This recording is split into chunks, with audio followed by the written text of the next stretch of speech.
la, Recording is on. la tierra en Guatemala, ¿verdad?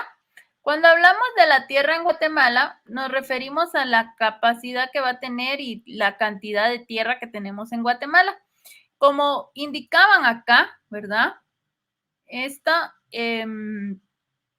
Vamos a ver que esta cantidad de tierra, estamos en las páginas 180 y 181. Entonces, la cantidad de tierra en Guatemala o el territorio guatemalteco, ¿verdad? Recordamos que cada estado tiene su territorio determinado.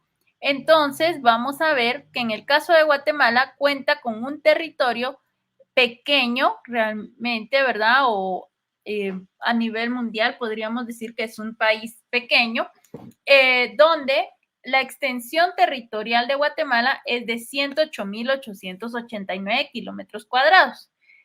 Pero existe, aparte, aunque tenga poco territorio, vamos a ver que tenemos uno de los privilegios, ¿verdad? Donde está este territorio muy diverso. Hay, aparte de ser diverso, ¿verdad? Tiene muchas capacidades este territorio, y hay muchos contrastes también.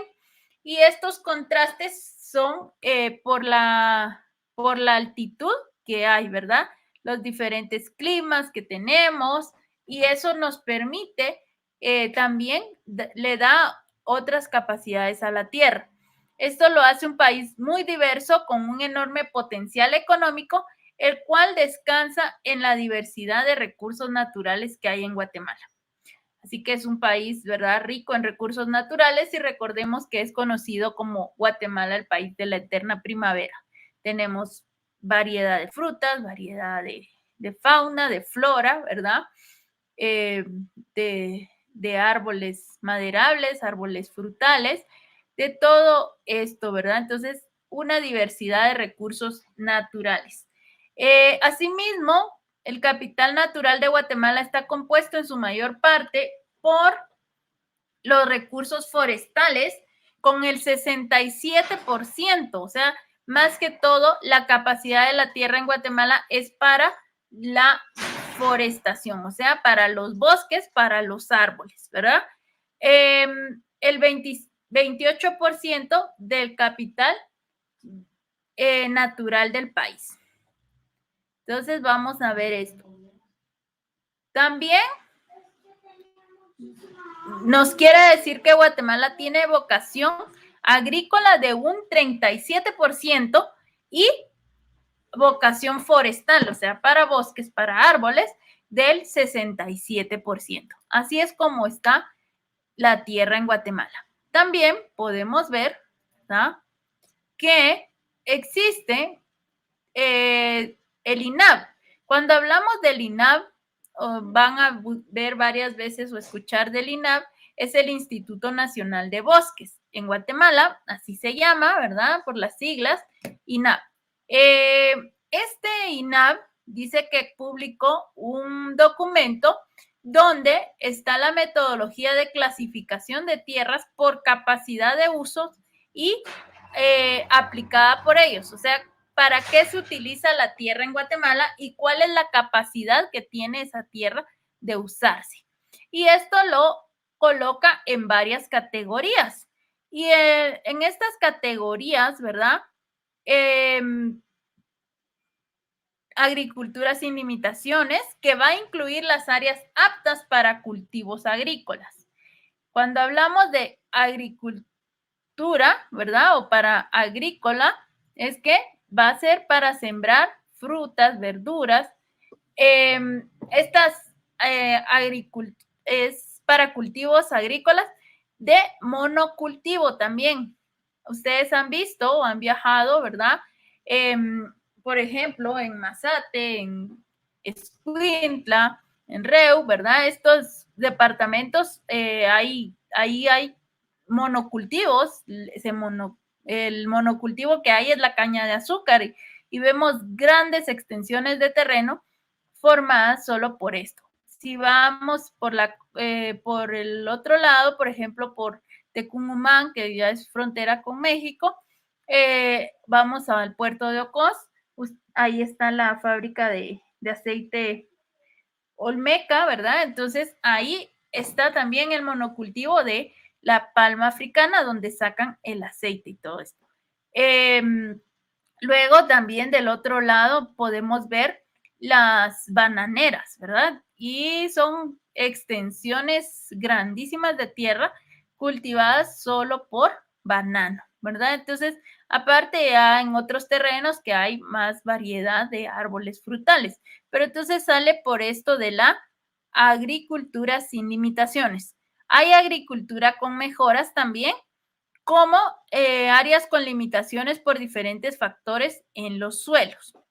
Y cuando hablamos de esto, ¿verdad? Puede ser por la pendiente, esas son las limitaciones, la pendiente, los terrenos muy inclinados. También puede haber mucha pedregosidad, o sea que hay muchas piedras, y a veces el drenaje, o son aguas muy, son tierras con mucha agua, ¿verdad? Entonces, esto requieren diferentes prácticas de manejo y también conservación. Luego, también podemos ver que otra de las clasificaciones son la agroforistería con cultivos anuales, ¿verdad? Y los silvopastoriles también, ¿verdad? Vamos a ver, para comprender mejor esto, la agroforestería es es un tipo es un método del uso de las tierras que permite a los árboles crecer en áreas de ganado y cultivo. Entonces, varios lugares, pues no solo se dedican o no solo hay árboles, no solo hay cultivos, sino que existe también ganado. Y entonces ahí a eso se refiere la agroforestería con cultivos anuales, que son áreas con limitaciones dependientes y o profundidad del suelo, que es más que todo apto para cultivos agrícolas relacionados también con árboles, ¿verdad? Los árboles maderables y conservación de suelos. Y existe estas silvopastoriles, ¿sí? Cuando hablamos de la silvocultura o esta silvicultura, ¿verdad?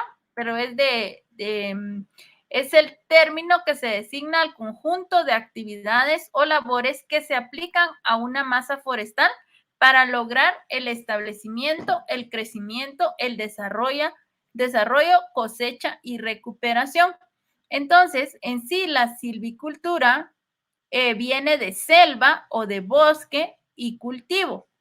Entonces, en este caso, cuando dice los sistemas silvopastoriles, pues tienen pasto, tienen selva, tienen matorrales y son áreas con limitaciones, como dice acá, con limitaciones para dependientes, profundidad y drenaje también.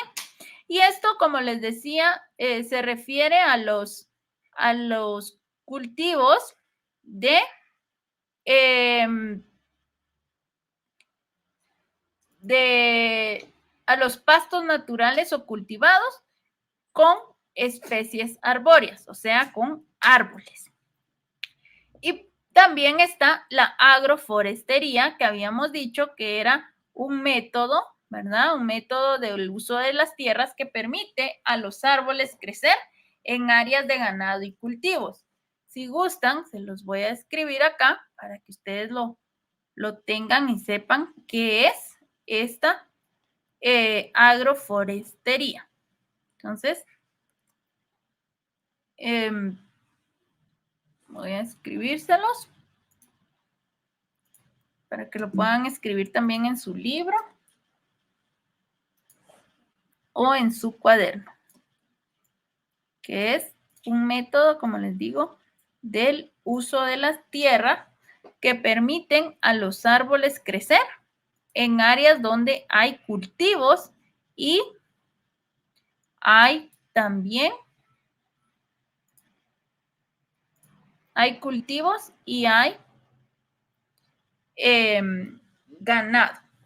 Entonces también hay árboles ahí por el medio de la agroforestería. Y lo de la silvicultura dijimos que era relacionado con los árboles, con el bosque y el cultivo, ¿verdad? Entonces, aprovechar de la mejor manera estas tierras. Muy bien. Por otro lado, están las tierras forestales para la producción. Vamos a ver acá.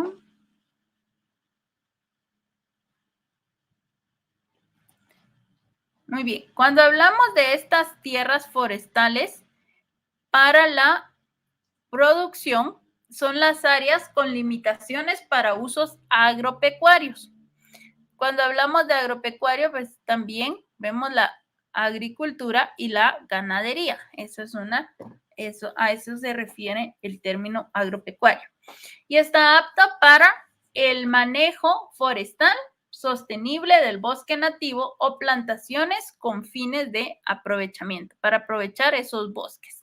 Y también otra de las clasificaciones son las tierras forestales de protección. Para las actividades forestales de protección o conservación ambiental exclusiva. Para eso sirve, ¿verdad? Para proteger y que todo esté como equilibrado, pues si se va a cultivar o se van a usar esos árboles, también hay que sembrar para que siempre sigan estos recursos. Y dice que también existe una metodología por parte del INAH que les decía que era el Instituto Nacional de Bosques.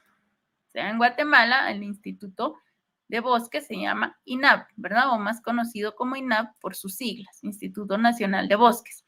Entonces, esta metodología establece la intensidad del uso de la tierra y ellos han establecido que a la tierra en Guatemala se le ha dado buen uso, ¿verdad? Según la capacidad de su uso.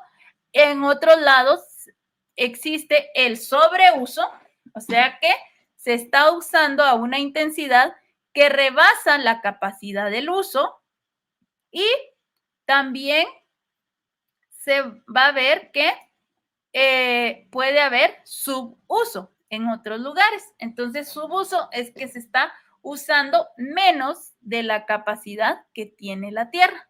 Y lo que se quiere con este estudio, ¿verdad? Con esto que se descubrió, que hay sobreuso y hay subuso, entonces, cuando se habla del subuso, se usa una intensidad menor de lo que es capaz de soportar.